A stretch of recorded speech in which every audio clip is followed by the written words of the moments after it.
If you're writing a book with the intent to grow your business, not just share your story, which is a perfectly valid way to write a book, but that's not what I'm talking about today.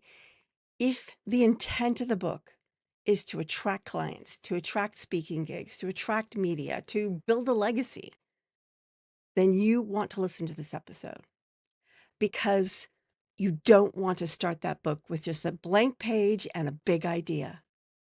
No, you need to start with strategy. And in this episode of Coffee with Karma, I'm going to be sharing with you 5 marketing moves that you do before you write word 1.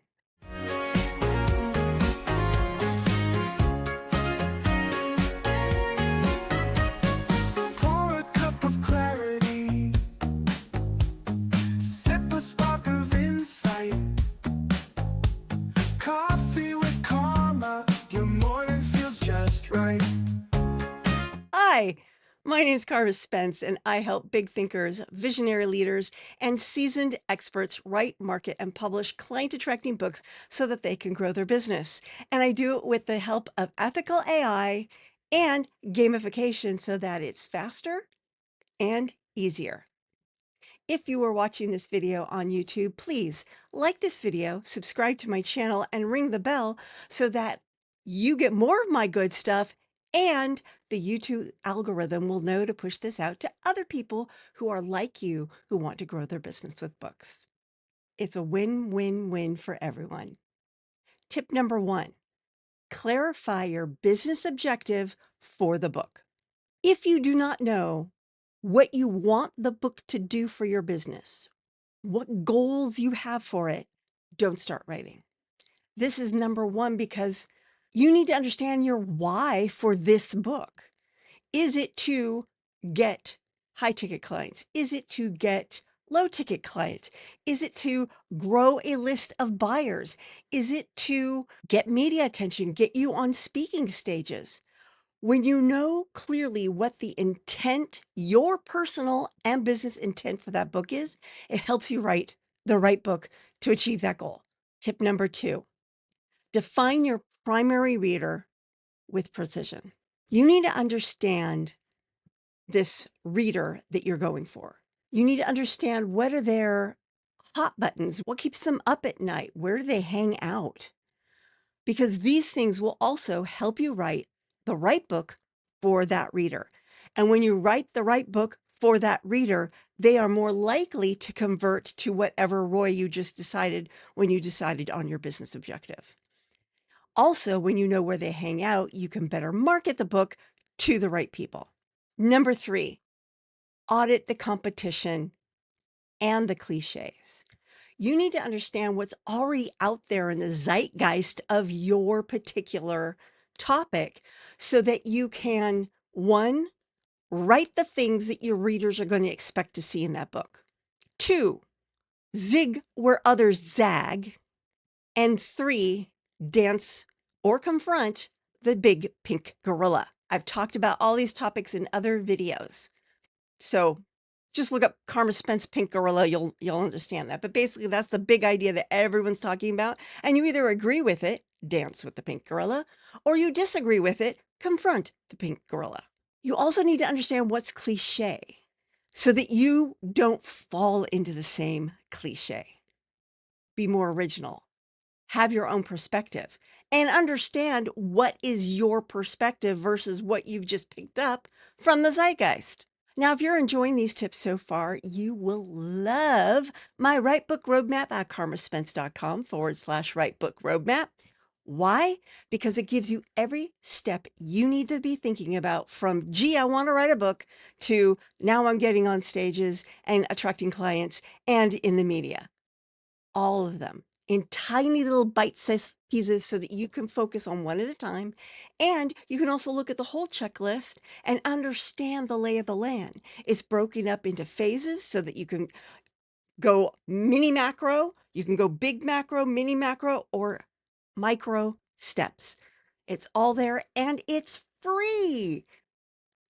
It's free. karmaspence.com/write book roadmap. Tip number 4, Pinpoint your profit path. Now, what this means is where does your book fit into your overall business? And where does it fit in the customer journey?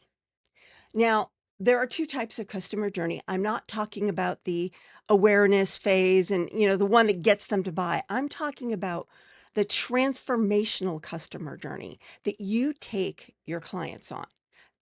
They may come in at any part of the path, but you have a general path from beginning point, the earliest someone can start working with you, all the way to the end point, which is they have achieved the full transformation that you offer. So, for example, in my business, my customer transformation map starts at, gee, I'd like to write a book that it grows my business. And it goes all the way to, I am now marketing my book until my book becomes irrelevant and all the steps in between. So that's why I wrote the Author's Journey series the way I did. Book one is about the idea that gets people who are at the beginning of the journey. Book two is about creating that outline, which gets people when they are like, I have the idea, but I don't know what to do next. The outline helps with that. The next book is all about writing and publishing, writing, editing, and publishing. That helps people who have finished their outline, but now they're like getting stuck in the writing, or they don't know how to publish, or they haven't figured out how to find the right editor. That book's for them. And then I have the last book, which is all about launching and marketing, which is for when, well, technically it's for when people are at the beginning, but people will come into that book anywhere on the journey. It's best that they come in at the idea, but not everyone's thinking marketing forward then, and that's what I teach. So, what's your customer transformation journey? What are the milestones along the way, and where does your book fit in? Now, just a little pro tip.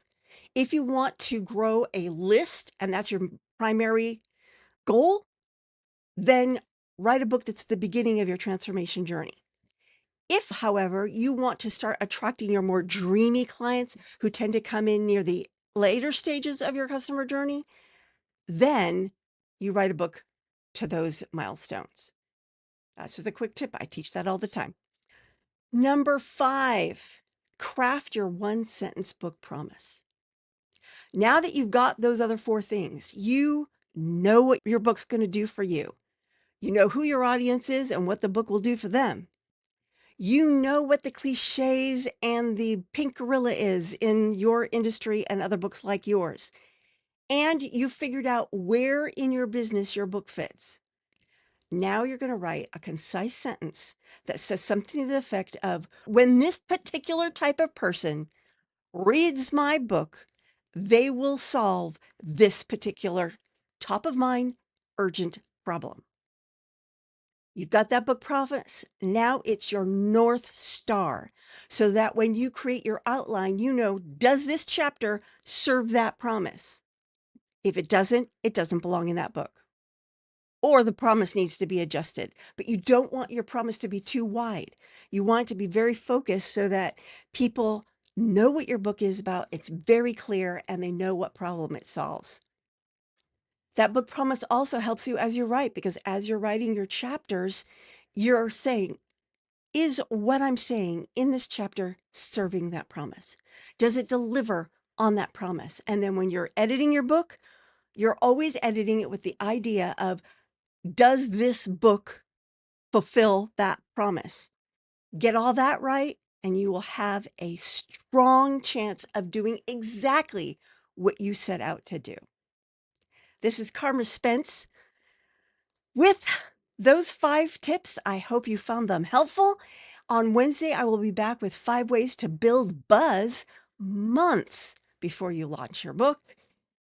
That is it for today. This is Carma Spence saying ciao for now. Bloopers! Hi, my name is Carma Spence, and I help big thinkers, visionary leaders, and seasoned. I'm sorry. I lost my rhythm. Let's try it again. Hi. Hi, my name is Carma Spence, and I help big thinkers, visionary leaders. I think there's going to be some bloopers today. Yeah, think today's got a blooper reel. All right, let's try it again. So let's get to tip number 1. Clarify your business blah, blah, blah, blah, blah. Maybe I should do verbal calisthenics before I try it again. Number 3, audit the